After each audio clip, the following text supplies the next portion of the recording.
क्यों दिया एक जज ने पत्नी को तलाक। कल रात एक ऐसा वाक़या हुआ जिसने मेरी ज़िंदगी के कई पहलुओं को छू लिया। करीब 7 बजे होंगे। शाम को मोबाइल बजा। उठाया तो उधर से रोने की आवाज़ आई।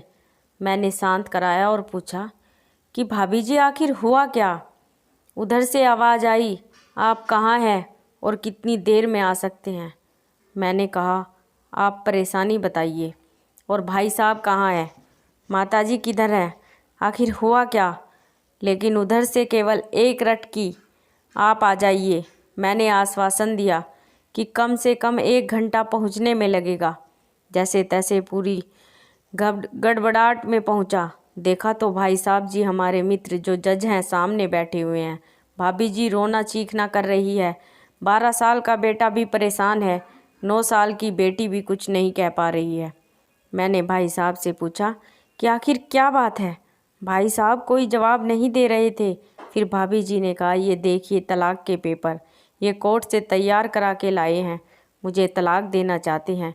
मैंने पूछा, यह कैसे हो सकता है, इतनी अच्छी फैमिली है, 2 बच्चे हैं, सब कुछ स्टेल्ड है।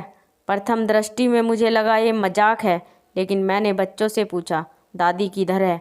बच्चों ने बताया, पापा ने उन्हें 3 दिन पहले नोएडा के वृद्धा आश्रम में शिफ्ट कर दिया है। मैंने घर के नौकर से कहा, मुझे और भाई साहब को चाय पिलाओ। कुछ देर में चाय आई। भाई साहब को बहुत कोशिश की चाय पिलाने की, लेकिन उन्होंने नहीं पी और कुछ ही देर में वो एक मासूम बच्चे की तरह फूट फूट कर रोने लगे। बोले, मैंने 3 दिन से कुछ भी नहीं खाया है। मैं अपनी 61 साल की माँ को कुछ लोगों के हवाले करके आया हूँ। पिछले साल से मेरे घर में उनके लिए इतनी मुसीबतें हो गई कि पत्नी ने कसम खा ली कि मैं माँ जी का ध्यान नहीं रख सकती। ना तो ये उनसे बात करती थी और ना ही मेरे बच्चे बात करते थे।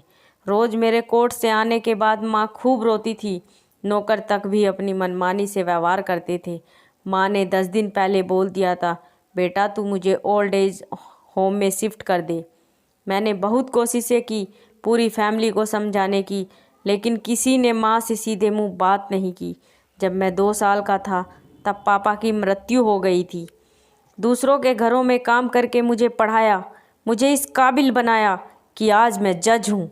लोग बताते हैं माँ कभी दूसरों के घरों में काम करते वक्त भी मुझे अकेला नहीं छोड़ती थी। उस माँ को मैं ओल्ड एज होम में शिफ्ट करके आया हूँ। पिछले 3 दिनों से मैं अपनी माँ के एक एक दुख को याद करके तड़प रहा हूँ, जो उसने केवल मेरे लिए उठाए हैं।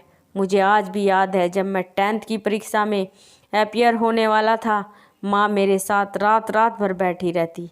एक बार माँ को बहुत फीवर हुआ। मैं तभी स्कूल से आया था, उसका शरीर गर्म था, तप रहा था। मैंने कहा, मुझे फीवर है। हंसते हुए बोली, अभी खाना बना रही हूँ इसलिए गर्म है। लोगों से उधार मांग कर मुझे दिल्ली विश्वविद्यालय से LLB तक पढ़ाया। मुझे ट्यूशन तक नहीं पढ़ाने देती थी कि कहीं मेरा टाइम खराब ना हो जाए। कहते कहते रोने लगे और बोले, जब ऐसी माँ के हम नहीं हो सके तो हम अपनी बीवी और बच्चों के क्या होंगे। हम जिनके शरीर के टुकड़े हैं, आज हम उनको ऐसे लोगों के हवाले कराए जो उनकी आदत, उनकी बीमारी, उनके बारे में कुछ भी नहीं जानते।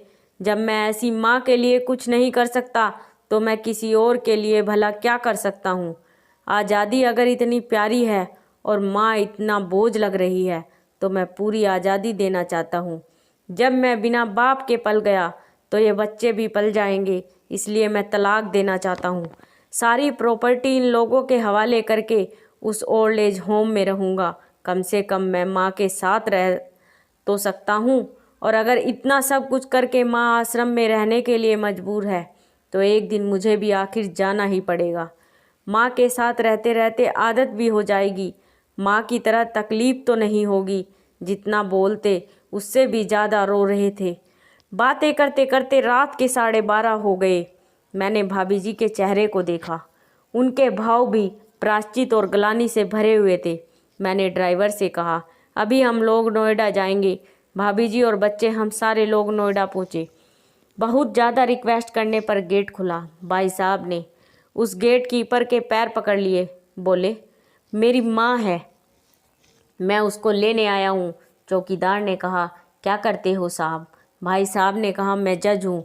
उस चौकीदार ने कहा, जहाँ सारे सबूत सामने हैं तब तो आप अपनी माँ के साथ न्याय नहीं कर पाए, औरों के साथ क्या न्याय करते होंगे साहब?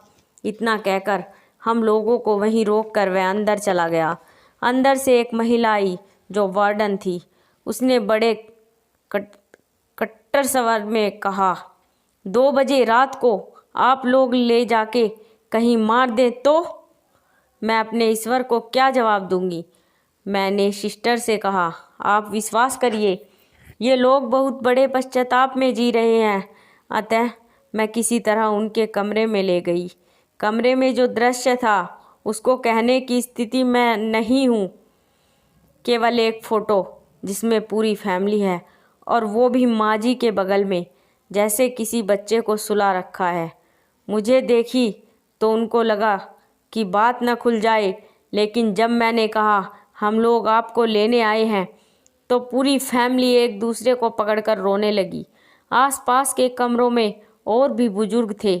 सब लोग जागकर बाहर तक ही आ गए। उनकी भी आंखें नम थी। कुछ समय के बाद चलने की तैयारी हुई। पूरे आश्रम के लोग बाहर तक आए। किसी तरह हम लोग आश्रम के लोगों को छोड़ पाए। सब लोग इस आशा से देख रहे थे कि शायद उनको भी कोई लेने आए। रास्ते भर बच्चे और भाभी जी तो शांत रहे, लेकिन भाई साहब और माता जी एक दूसरे की भावनाओं को अपने पुराने रिश्ते पर बिठा रहे थे। घर आते आते करीब 4 बज गए थे।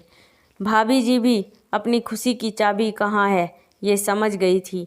मैं भी चल दिया, लेकिन रास्ते भर वो सारी बातें और दृश्य घूमते रहे। माँ केवल माँ है, उसको मरने से पहले ना मारे। माँ हमारी ताकत है, उसे बेसहारा ना होने दे। अगर हम कमज़ोर हो गए तो हमारी संस्कृति की रीढ़ कमज़ोर हो जाएगी। बिना रीढ़ का समाज कैसा होता है, किसी से नहीं छुपा। अगर आपके परिचित परिवार में ऐसी कोई समस्या हो तो उसको ये ज़रूर पढ़ाएं, बात को प्रभावी ढंग से समझाएं। कुछ भी करें, लेकिन हमारी जननी को बेसहारा बेघर न होने दें। अगर माँ की आंख से आंसू गिर गए तो ये कर्ज कई जन्मों तक रहेगा। यकीन मानना, सब होगा तुम्हारे पास, पर सुकून नहीं होगा। सुकून सिर्फ माँ के आंचल में होता है। उस आंचल को बिखरने मत देना। इस मार्मिक दास्तान को खुद भी पढ़िए और अपने बच्चों को भी पढ़ाएं, ताकि पश्चाताप ना करना पड़े। आशा करती हूँ कि यह कहानी आपको पसंद आई होगी। आपकी क्या राय है हमें कमेंट करके ज़रूर बताएं। कहानी पसंद आई हो तो चैनल को लाइक और शेयर करना ना भूलें। चैनल पर नए हो तो चैनल को सब्सक्राइब जरूर कीजिए। कहानी सुनने के लिए आपका बहुत बहुत धन्यवाद।